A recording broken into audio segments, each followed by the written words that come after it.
what's your sign? I am a Sagittarius, first house, Scorpio rising, Pisces moon. That's about as much as I know, but our guest on the podcast today knows much more about astrology and much more about how to use astrology for enhanced health and well-being. And by the way, this is the Alter Your Health podcast. This is another episode of the show that is designed to inform and inspire you to be your own healer, your source of information and inspiration to promote the holistic transformation of you and our planet. And I'm Dr. Benjamin Alter. I'm the host of this podcast. Thank you so much for taking the time out of your day or weaving this into your day, whether it's in your commute or on your walk or your run or you're doing the grocery errand, grocery shopping or cooking, whatever it is. Thank you for bringing me into your life. Thank you for tuning in. Our guest today, like I kind of alluded to already, is a professional astrologer. But, my limited understanding of astrologer leads me to know that she is pretty unique and special in her gifts and the way that she approaches astrology. So Danielle Beinstein was a classmate of mine at the University of Santa Monica Spiritual Psychology program. I was there between the years of about 2011 and 2014. And Danielle and I were in the Consciousness, Health, and Healing program the last year of this master's program together, and that's where we met. But despite the conversations and connections that we did have, I actually didn't know that she was a professional astrologer at that time. I came to know by following her on Instagram and hearing her share, or reading rather, her insights and perspectives on the world and astrological transits and all this kind of stuff. So it was great to connect and share some insights and receive some insights in this conversation. And for those of you who don't know Danielle yet, you're in for a treat. She is a psychological astrologer. She's born and raised in New York City, but offers a unique blend of East and West Coast sensibility, providing her clients with intuitive and pragmatic guidance as they navigate their life's journey. She graduated from the University of Santa Monica Master's Program in Spiritual Psychology in 2012. And then did the Consciousness, Health, and Healing program where her and I connected. And you can find more information about Danielle at her website, daniellebeinstein.com. That's DanielleBeinstein.com. And she has a wonderful course, an Intro to Astrology course that looks really special, looks really intriguing. I think I might actually check it out myself. So you could also follow Danielle on Instagram. She's got a great, lovely Instagram where, like I said, she shares a lot of cool stuff. And that's Danny Beinstein, at Danny Beinstein on Instagram, DANI, I believe. So speaking of courses, by the way, we've got a course at Alter Health. We have the Medicinal Living online course, which is a self-guided course also, like Danielle's, but this is focused on health, holistic health and healing, specifically nutrition, lifestyle, what we call the foundational determinants of health that are essential for supporting the body in achieving optimal health and vitality, and also reversing disease. So if you're interested in learning more about the Medicinal Living online course, you can go to www.alter.health/course, and you can use the code ALTERYOURHEALTH to receive 20% off of what we believe is really a transformative opportunity to shift the direction of your health in your life. So without further ado, I would like to just make way for this lovely conversation with Danielle. So some of the things Danielle and I talk about in this conversation are the opportunities that each astrological sign kind of presents throughout life. We also talk about the parts of the body and organ systems that are associated with each astrological sign.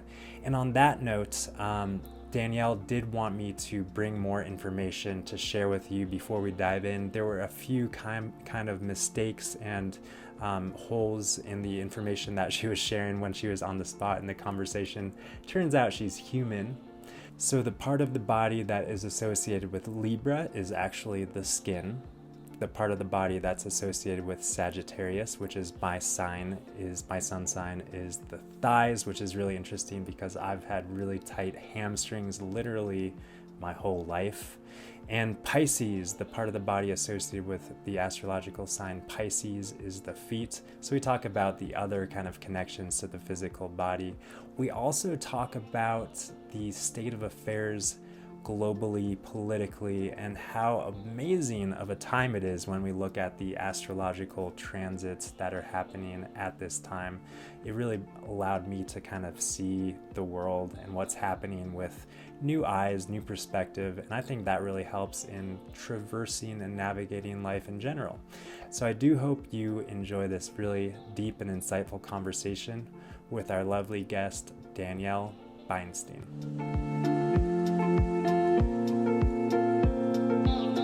Well, Danielle Beinstein, welcome to the Alter Your Health podcast. So happy to have you here. Thank you so much for having me. I don't think we've seen each other in 5 years? Now that you say it, it's been 5 years, since the third year of USM, the Consciousness, Health, and Healing program.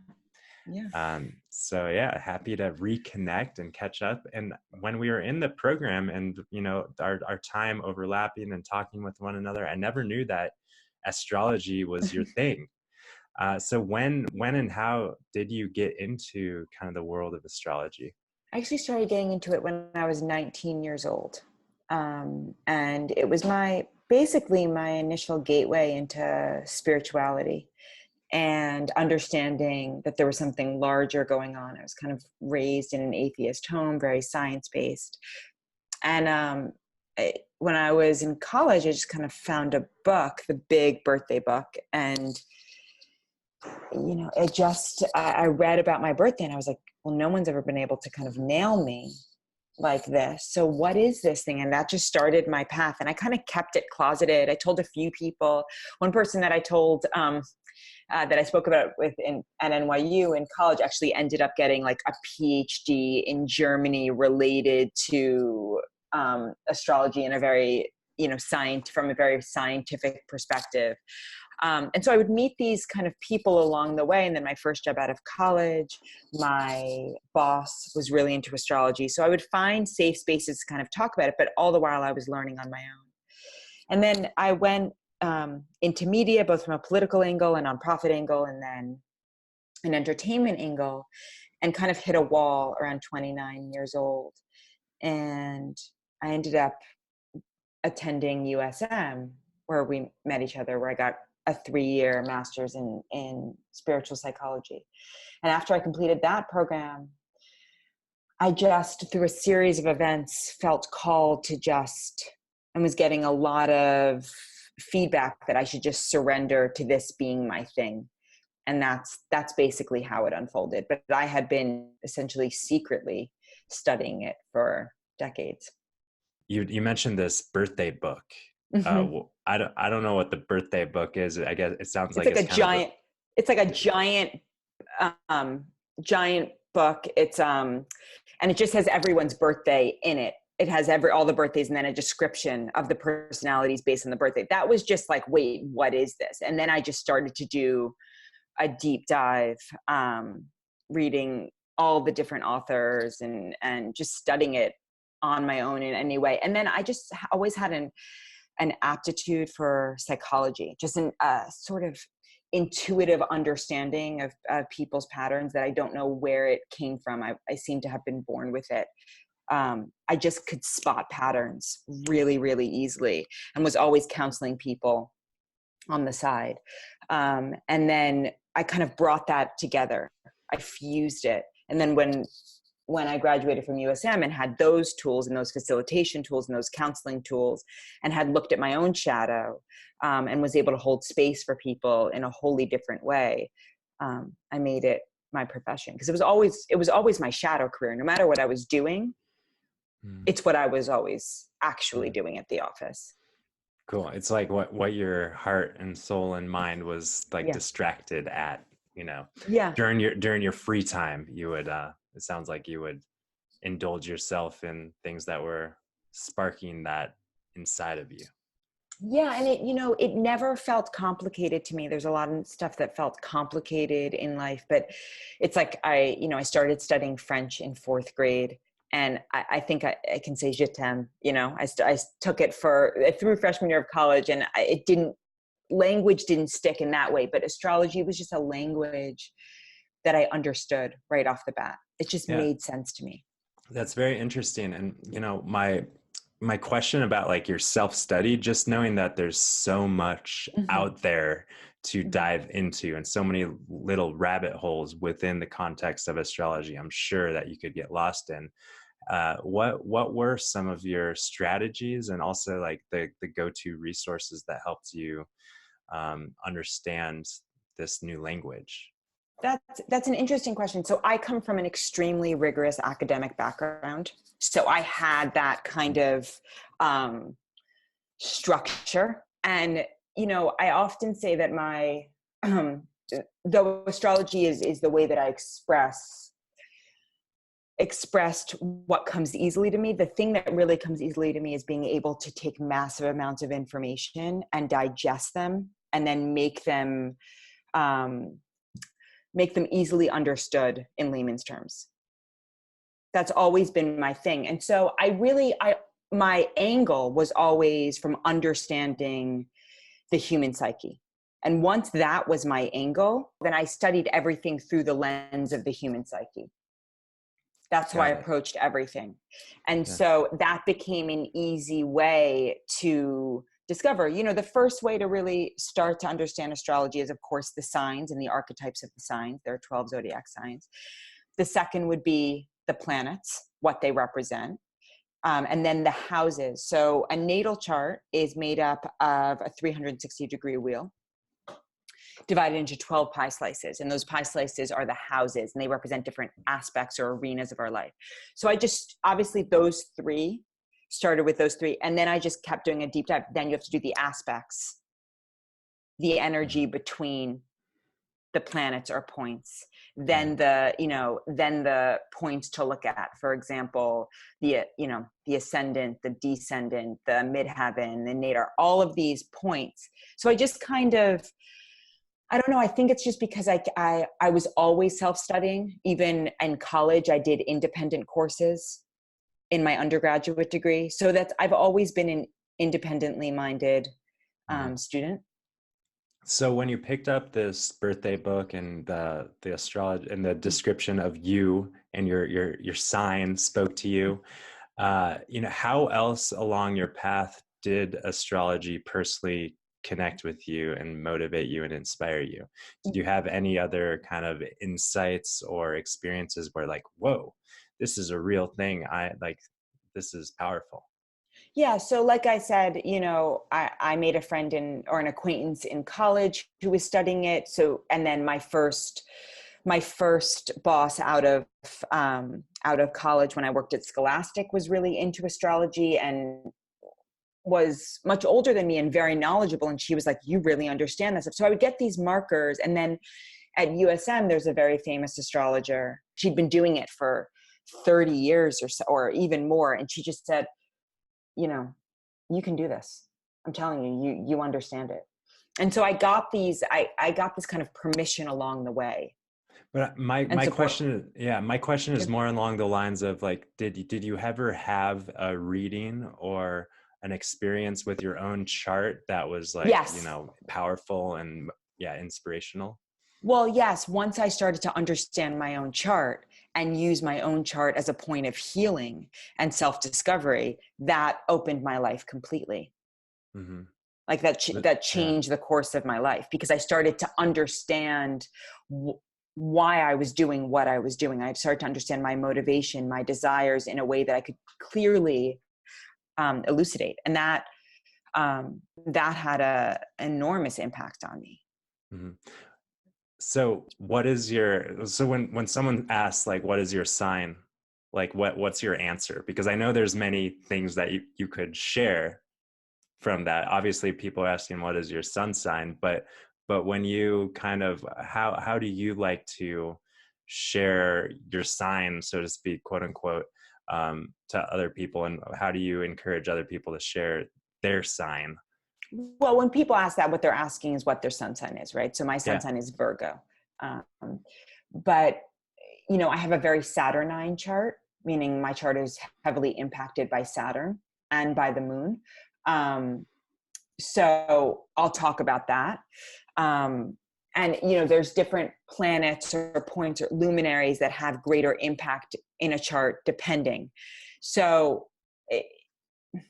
it's hard to, when people say, what's your sign in terms of like at a party, they're referring to the sun sign.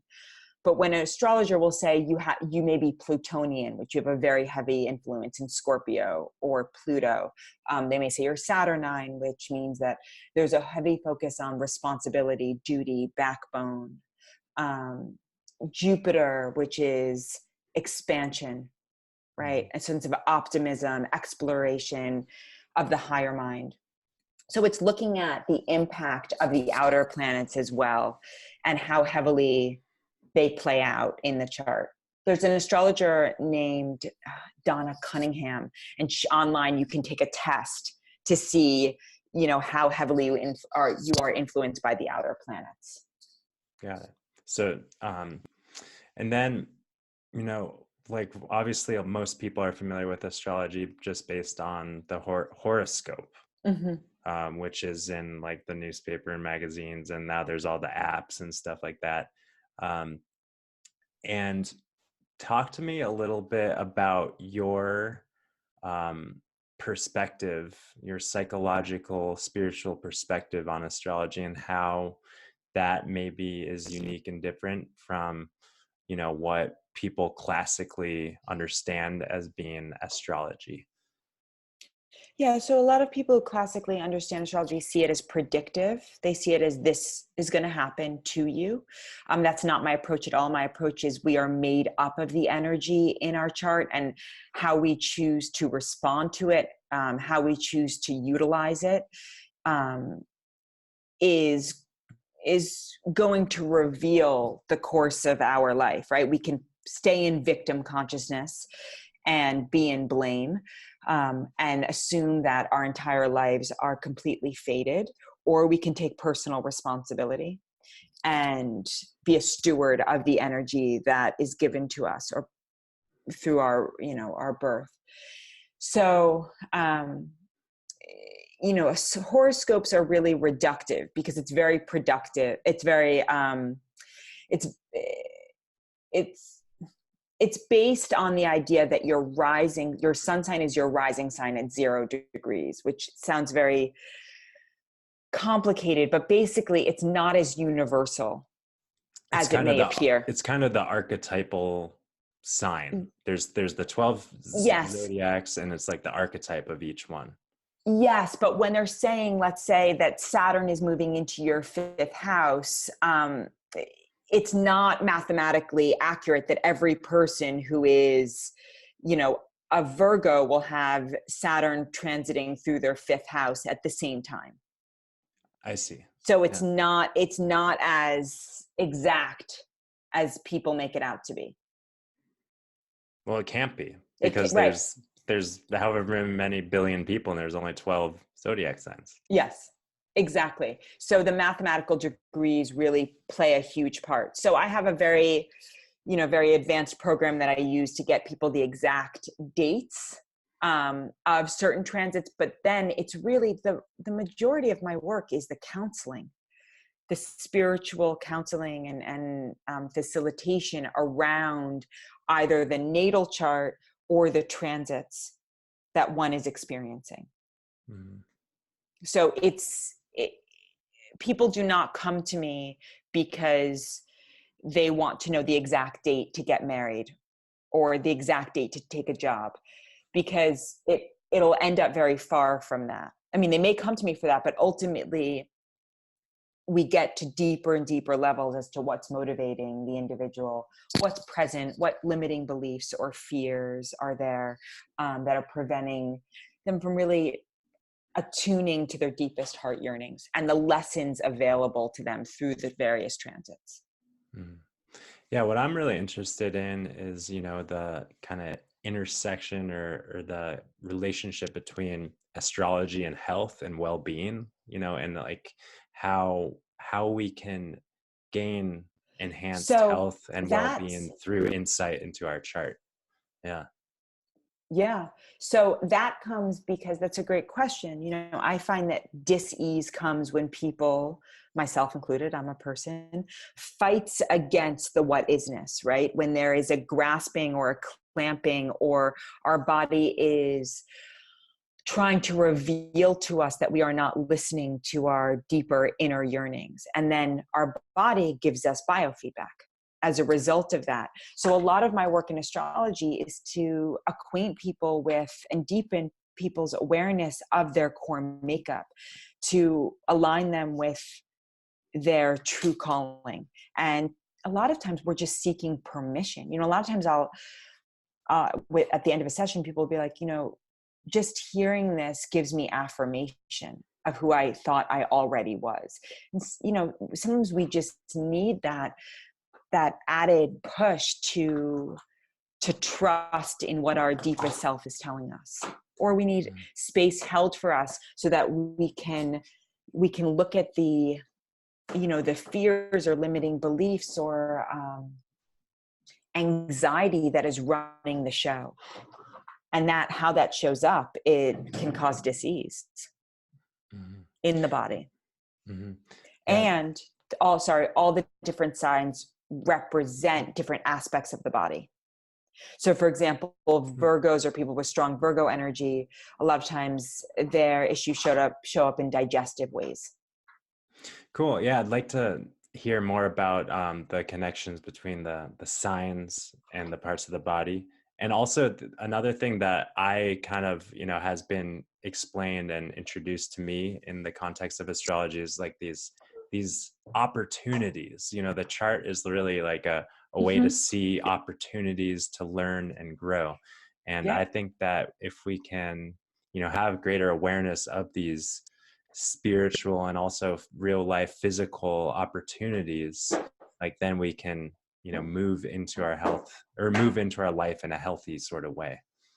Yeah. So it's always how we respond. It's never the thing itself. It's how we respond to it. Right. So Saturn is a really powerful way that opportunities and lessons show up, being the planet of karma. Saturn takes about 28.5 years to go around the zodiac. About every 7 years, we will have a Saturn transit when we are confronted or fears or blocks that we have to walk through. It's a point of maturation. Saturn transits are major points of maturation. So a lot of times, a lot of my clients are experiencing what's known as the Saturn return, which happens at about the age of 29, when Saturn returns to the point it was at birth. And that's really a time when we feel the pressure to grow up, to adult, so to speak, to make decisions and to take on more responsibility, whatever that looks like. Some people will get married. Some people will break up because they realize that relationship really doesn't have longevity. Some people have their first child. Some people will advance in their career. Some people will feel like I'm on the wrong career path and I need to pivot. It's really depending on where the Saturn return takes place in the chart. So that's a way that can manifest. Jupiter transits. Jupiter takes about 12 years to go around the zodiac. So Jupiter transits are points of elevation, of expanding beyond the comfort zone, exploring new horizons. So yes, different transits show up as opportunity. And again, it's how we greet them, because Saturn transits can engender a lot of fear, but they're also an opportunity to deepen self-esteem. Do you want to go through the signs and share kind of the connections with the body that you were talking about? So I'm just to be clear, I guess it would be astrology, healthcare is not my specialty. My specialty is purpose and relationship. But that being said, I will definitely notice, and it also aligns with the chakras, right? Which we Mm-hmm. learned. So for example, Aries is the head, right? Aries represents the head. Taurus represents the throat. Gemini is often the hands. Cancer is the breast, sometimes the heart. Leo is the heart and also the solar plexus, like the essence. Virgo is the digestive system. Following that, we have Libra. Libra is air. So I find that Libra is like the exchange of energy, right? How we exchange energy with other. A lot of times with Libra, I find that there is partnership. You know, the need of getting along will affect the physical well-being. Scorpio is the genitals or the reproductive system. Sagittarius, I don't associate a specific body part. I'm sure there is one, but in counseling, there's not one that's coming forward for me, you know, exactly. Capricorn is the skeletal system, the bones, the teeth, and Aquarius is the breath. It's the circulatory system. Mm-hmm. So, you know, Sagittarius, I wonder if it could be related to any of the fire signs, overheat, anger. Mm-hmm. So, you know, that Sagittarius needs a lot of freedom. If they feel caged, it will not bode well for their system. How about Pisces? Oh, and Pisces. How did I forget Pisces? Pisces is spiritual attunement. So it's Kind of the like the spiritual mystic. body. Yeah, exactly. Like the aura, Mm-hmm. the crown chakra, maybe even. Mm-hmm. And moving through the zodiac, like seeing that each kind of sun sign, you know, because would you say that people do have kind of a dominant sign that dictates how Yes. they are in the world? Yeah, and that can be seen through the planet. You know, like I said, like someone who's heavily Saturnine or someone who's heavily lunar or mercurial, you know, and then that relates back to a sign. So for example, like if you're saying someone's heavily Venusian, Venus rules both Libra and Taurus, but Libra is an air sign, Taurus is an earth sign. So the way that manifests is going to be quite different. So someone who has a lot of Libra in their chart, whether it's a Libra sun or ascendant or whatever it is, then they have Venetian energy. Yeah. Yes, they're heavily Venusian. Yeah, so Venusian. the energy of Venus. And Venus and what? governs Yeah, if you beauty, could share, relationship. kind of go through the zodiac or the planets and share like kind of what the opportunities are for each of the, you know, someone who has a Venusian chart, what are the opportunities that might be present for them? Yeah, so I'll go through the zodiac. So Aries is ruled by Mars. Mars is the planet of drive, of action. Um, the opportunity there is both the willingness to be challenged in life, to experience new challenges, to jump right in, but the shadow can be impulsivity or selfishness. So is that what you want, kind of the going through?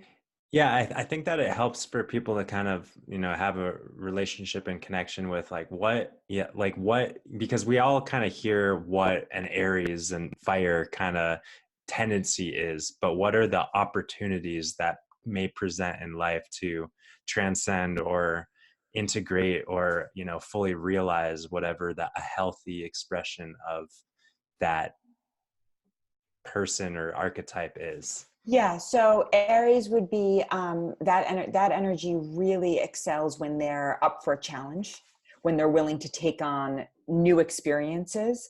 And like I said, the shadow can be impulsivity or selfishness. When we're talking about Taurus, Taurus is fixed earth and it's ruled by Venus. And so its sensuality, it can be very predictable, very stable. And the opportunity with Taurus is to build things over the long haul, to really commit, to see things through. The shadow of that can be stubbornness, an unwillingness to try new things. After that is Gemini. Gemini is hyper curious. It's ruled by Mercury. And so it's always, it can be easily distracted, right? And the shadow can also be kind of gossip, looking at the superficial side of things. But the opportunity is to engage in the curiosity, engage in play. Cancer, which is ruled by the moon, so it's lunar. It's very emotional, very intuitive, very feeling. A nurturer, but the shadow can be emotionally controlling, right? That it's so security minded that it can be almost clingy and untrusting in the unfolding of things. Leo is heart-centered energy. It is ruled by the sun. So the solar plexus, like the ability to shine brightly, to be a creative force, to have strong will. The shadow side of it can be being dramatic, right? So looking at the ways in which we may be dramatic or histrionic or persuasive to the point of not listening deeper. After that, we have Virgo. Virgo is ruled by Mercury, as well as Gemini being ruled by Mercury, but it's earth. And so it's adaptable, but its adaptability is usually in terms of being of service. Its shadow side is that can be really critical or picky, but the positive side of that is can be really discerning. After that, we have Libra. Libra is partnership, where we meet the other. The opportunity for Libra is to excel in diplomacy and partnership. The shadow side of it is codependency, getting along at any cost, even as a betrayal to self. After that, we have Scorpio. Scorpio is all about how we exchange energy with another, the psyche, the willingness to explore the psyche and the shadow side of life, to be unafraid of the darkness in relation to the light. It's alchemical. It can transform. Its shadow side is that it can be manipulative or jealous. After that, we have Sagittarius. Sagittarius is explorative. Sagittarius is willing to go to new heights. It's highly philosophical. The opportunity is to seek the truth of whatever the situation is without being a know-it-all. Because it can be preachy or bombastic. After that, we have Capricorn. Capricorn is backbone, right? Capricorn's ruled by Saturn, so it's about responsibility and integrity. The shadow side can be seeking status as a form of security or over focus on achievement. After that, we have Aquarius. Aquarius is, it can be really fixed ideologically, which can be both good or bad. It's egalitarian. It's progressive. It's usually excels in social sciences or any way that's kind of futuristic. And it's open to the collective, but it can be really rigid in its thinking. It can be really detached emotionally, and kind of love humanity, but not necessarily love people as individuals and all their complexity. And then Pisces is highly attuned. It's mystical. It's creative in flow, in being a vessel, but it can be escapist, maybe even addictive. Is that kind of what Great. you were looking for? Yeah. Great. Yeah.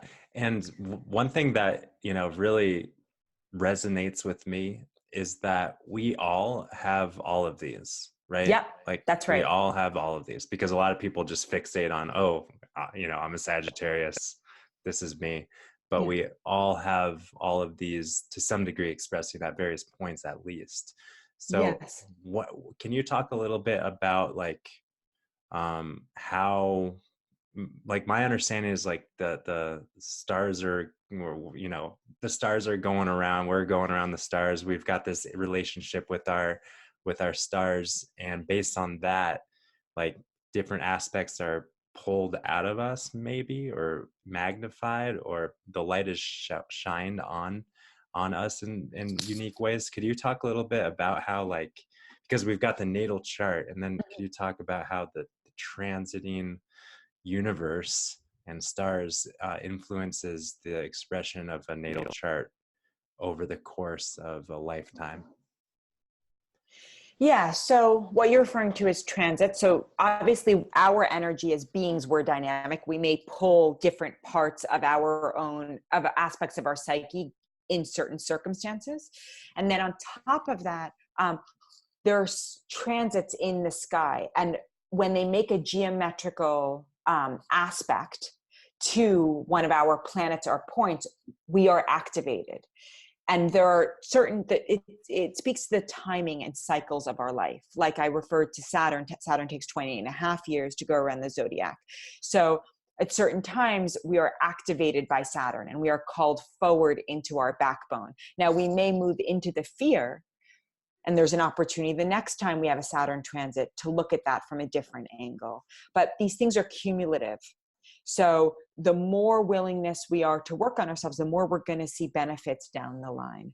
But it's a dynamic experience. So we have the transit, but it's not totally predictive, because how we choose to use our own energy or respond in that circumstance is going to have an effect.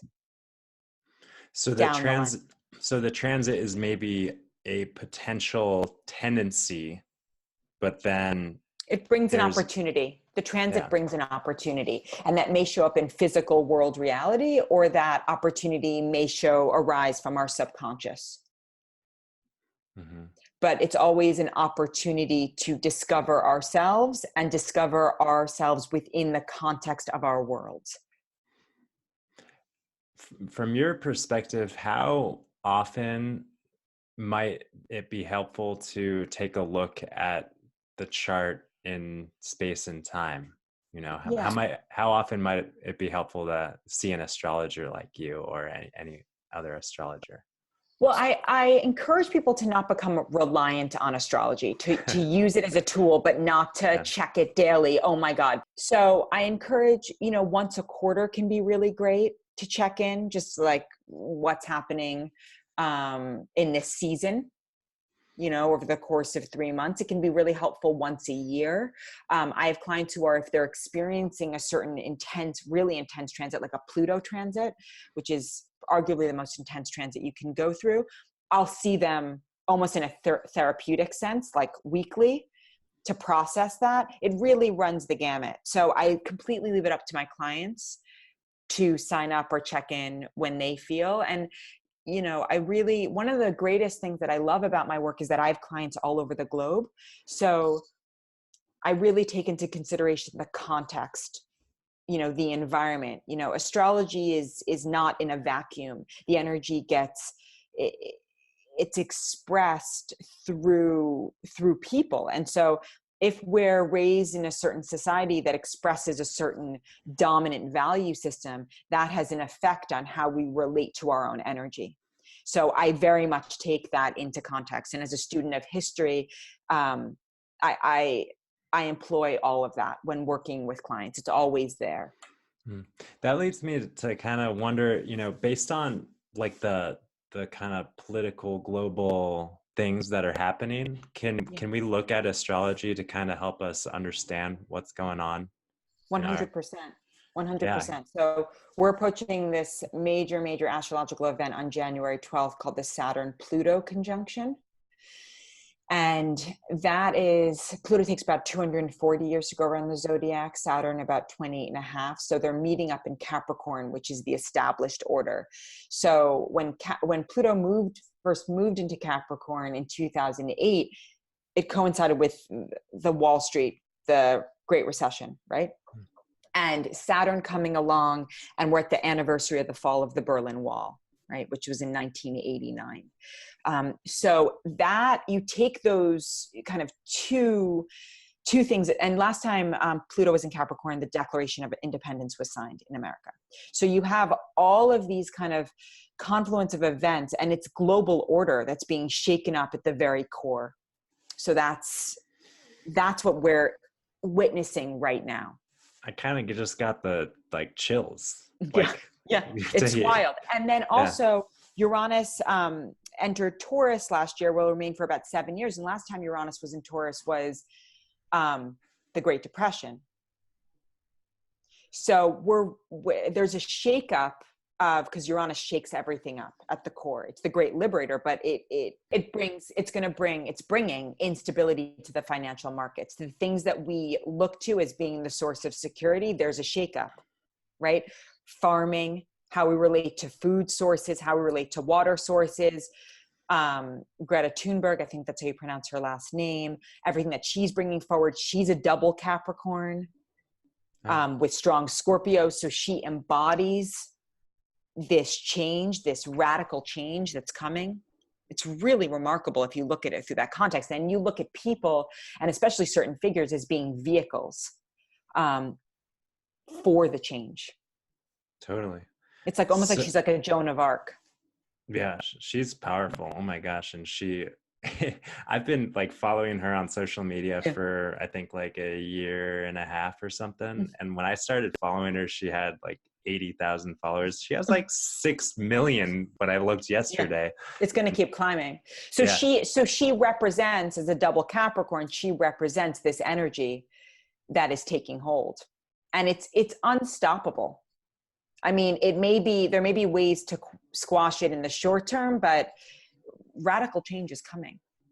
We see it. Wow. It's already happening. Yeah. So from the stars astrology perspective, like part of me thinks like there's nothing we can really do to change the path of what's happening in terms of all these transits and whatnot. But obviously we can interact and relate in more elevated, aware ways.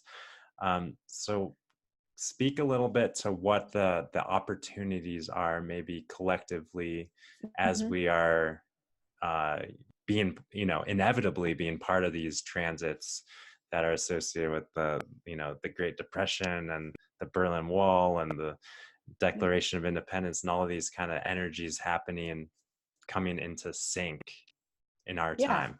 Well, we're being called into reevaluating or evaluating our moral code, right? What are our ethics? What are our values?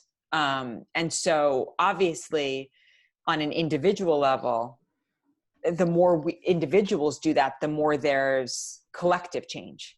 So there's personal responsibility, and then the accumulated personal responsibility leads to the collective change. And that's to me what I love about astrology, is that it's a gateway to understand one's makeup and then align with one's truth, because we're living in a society that is all about consumption. And there's a backlash, right? There's like the minimalism movement, but on a larger scale, there is a backlash against where all this consumption has led us on the environment. And you must see, maybe not in Colorado as much as like the major cities like New York City and Los Angeles, but I can't tell you how many people I know who have immune disorder. It's like we are running ourselves ragged with the level of stress because we are fighting ourselves. We are fighting living in harmony with ourselves and with our environment. Yeah. And there are massive repercussions on a personal level and then on a collective level. And don't get me started on big pharma. Oh, we can get. I'm all about getting started on big. Usually I need to get ripped off of big pharma. So I think I think all of that is being challenged at the deepest level with this upcoming Saturn-Pluto conjunction and with Uranus moving to Taurus. It's like, no, the only for-profit model is not working. Like the triple bottom line is the only way forward. I mean, that's off astrology, but it's not, because we're seeing Yeah, well, the astrology. this is all very interesting to me, because usually I think about astrology as being like, how can one individual relate in the world, but it can't forget that the world in which each individual is living is also subject to the same Mhm. forces as the people they're in. Yeah. So so it is, it's like on one hand, I'm all about being empowered and informed and equipped to live my best life, but also we have to understand the life in which we're living. Yeah. We can't, we're not living in a vacuum or a bubble, like you kind of said before. Yeah. And you can't decontextualize it. Right. Mm. So more and more people are waking up. I mean, millennials are all about astrology. And and it's because, think about the world that they're entering into. Think about this instability that they came of age in, meaning adulthood, right? It's like, eh, how many of them have massive student loans and are, fighting an uphill battle. So they're like, what is happening? So there's the context of the political and economic choices made at the very start of their life, but there has to be more. There has to be, millennials are all about living a life of purpose, which I think Mhm. is phenomenal. So you talked, obviously, when you are working with people and from your astrology context, you're doing a lot of counseling Mm-hmm. and support, and understanding, and what I would also imagine is kind of helping them relate to life in a stress free or stress managed sort of way, and we can Yeah. say that stress is like a huge cause of chronic disease, or Mm. at least exacerbating all chronic disease. So we kind of just spilled a lot out there in terms of like the global Yes. situation. And so how, if you were to like kind of counsel the globe, counsel the Yeah. citizens of the earth in terms of relating to the happenings, globally, astrologically in our times, like what kind of perspective and counseling could you offer? Um, it's hard to say that because it's on an individual basis, right? So Yeah. what is the cause of the stress? But I would say the number one thing is unhealed childhood trauma. And someone can grow up in a seemingly very healthy home, but something happened to them, at school, and they're holding that and they're trying to counteract that or rectify that in a way that's actually causing them more harm than healing. So I always, the bottom line to everything is to go inward and let go. Now that sounds strange because I'm also talking about these global movements which need to be activated and one needs to take action. So when I say let go, I don't mean, sit around and eat bonbons. I mean, look at how we're using our energy. And a lot of times our scarcity and survival mentality, of which I was certainly raised in, which, there's never enough. Even if you have a lot, there's never enough. All of that, looking at the core of that, because that is the global dis-ease. The individual belief that there is not enough leads to the scarcity mentality, leads to the idea of the hoarding, leads to chronic stress. So really, I mean, it actually kind of all starts with moving into an abundance mindset. And then there's the take what you need, Mm-hmm. not the hoarding. And I think that but on a very personal level, yeah, a lot of us are dealing with, we want to please parents, or we want to be accepted by our community or our tribe, or, and looking at how those tribal beliefs have caused us great, great dissatisfaction as we've aged. Does that make sense? Mm-hmm. Yeah. So kind of looking at well, as you're talking, I'm like, I'm listening and I'm also feeling. So, and what I'm feeling is like, as we're living in the world, it's like, living our life and with the knowing that, you know, everything is gonna pass. Like That's transits right. are going, the Everything's transits are passing. gonna pass. And I think we have a tendency to get really hung up on the Mm-hmm. specifics and logistics of what's happening and what's going wrong. But it's like, focusing on living our life, showing up in our integrity and in alignment with what's Mm-hmm. in our highest, and just being more or less, just not being so wrapped up in what's going on, because knowing that it's all fluid outside of us. Yeah. And I mean, this too shall pass, right? I mean, the idea that everything is fluid and that nothing lasts forever, including us. And the underlying thing to all of it is the letting go. Mm-hmm.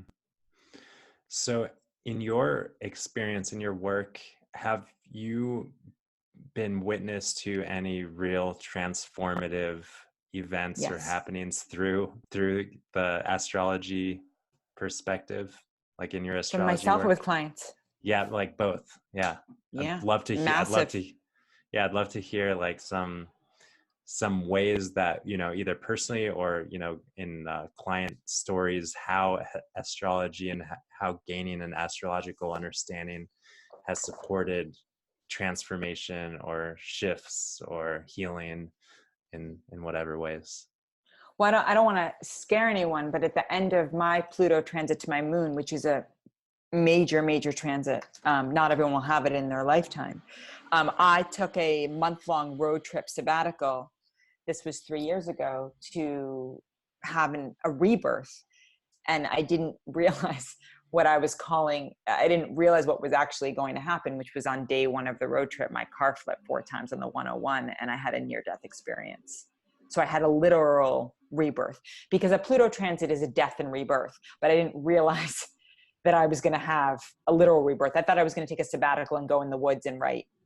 And that was going to be a rebirthing. I think I remember witnessing that happening in Facebook or whatever. Holy cow. So you kind of had an understanding of what you were getting into. You didn't have an understanding of the exact No, extremeness of it. Yeah. no. That's an example. I've had clients make massive life changes through the course of this work. I mean, leading them to deeper senses of fulfillment, understanding, looking at their patterns, choosing into partnerships that are much more fulfilling, choosing into careers that are much more fulfilling in their life the way they thought they were supposed to, and welcoming in the life that's more in alignment. It's really powerful. And I think like the reason why we're connecting and talking is because, back to this idea, like, being empowered in your life and having psychological, spiritual well-being and connection is totally the same as health. Mm-hmm. We kind of like Yep. separate this like psychological, mental, spiritual health and like how we're feeling and our energy physically, but Yep. it's so the same. And I think we're having a collective understanding and awakening to that fact. Yes. um, but 100%. but I think that, what I am hearing you say and what I have known in my experience is having some sight and, looking into the stars, Yeah. our astrology, can be really supportive at gaining well-being, gaining peace. Yes. Yeah. 100%. It's all related. And then, because I did the 3 years at USM, I do a lot of chakra work. So I can't, that's less left brain and more right brain. Like, I'll be talking to a client and I'll just say, like, I'm feeling like you're very constricted in your throat. So that's obviously like surrendering the ego will to divine will. And so we'll talk about that. Mhm. And it'll all relate back to astrology, because everything feeds everything else, Mm. So yeah, looking at the mind body connection for sure. But I do more of that and the chakra than the straight up astrology. But I believe it's all interrelated. I also not to freak people out, but when you go through spiritual shifts or awakenings, there's also a lot of physical symptoms that accompany that. And so it can scare people. And so getting into the realizing, oh, like you're actually burning off density, you're burning off karmic energy. And and just having it sounds like you're just supporting people and having an understanding of it. This is okay. These physical symptoms are okay. They're just they're just I mean, go see a doctor. of I'll send people to like a naturopath, right? I'll say like, go see a naturopathic doctor or a functional medicine doctor. But yes, that it's listen to it. It's nothing to be afraid of. It's something to engage in dialogue with. Great. So I want to learn more about the course that you created, and first of all, I guess what inspired that? Obviously, it sounds like you do a lot of teaching probably in your sessions. So you wanted to provide, I imagine, just something that's accessible to more people. People kept asking me, how do I learn more about my chart? How do I learn more about my chart? And I was like, where do I go? And I didn't feel like there was anything out there that had this approach through the angle. It's a self-therapeutic course. So it's not just like, oh, I learned that what a sun in Virgo means. You use your own chart as a way to understand yourself and as a way to heal fears, limiting, work through fears, heal limiting beliefs, look at where we may be projecting, where we may be operating out of subconscious patterns. So that's what motivated it, is that I had nowhere to send people to learn it. And so I figured I might as well create it. Yeah. It sounds like your stars were pointing you in that direction. I'm sure there's some teacher element that's being expressed in your chart. For sure. I have strong third house energy, which is teacher. Third and ninth house energy is teacher, and Jupiter, which is teacher. I think I do too. I'm like, I know that like all of my chart is on one. It's like a super lopsided thing, and I'm pretty sure it's like first, second, third. So cool. So what's the name of the course? It's just intro to astrology. I should have named it Astrology and the Art of Self-Acceptance, but you learn in hindsight. But that's really what it is. So intro to astrology, and where can people find it and take it? It's on my website, and it's a digital, whatever you want. And there's a Facebook group that's that you get access to, a private Facebook group, and it's I'm getting really positive feedback from it. So wonderful. It's DanielleBeinstein.com. Yeah, and that's the same way to sign up for sessions with me, both to my website. Great. How long has the course been running? About 4 or 5 months since end of May. And how long is it? So maybe 6 months now. Yeah. Well, it's self-guided, so you can keep revisiting it over and over and over again. But it should take you a while to do, because there's a lot to discover in it, a lot of uncovering, a lot of journaling, and so it's I recommend that people take at least a month to do it. Cool. Awesome.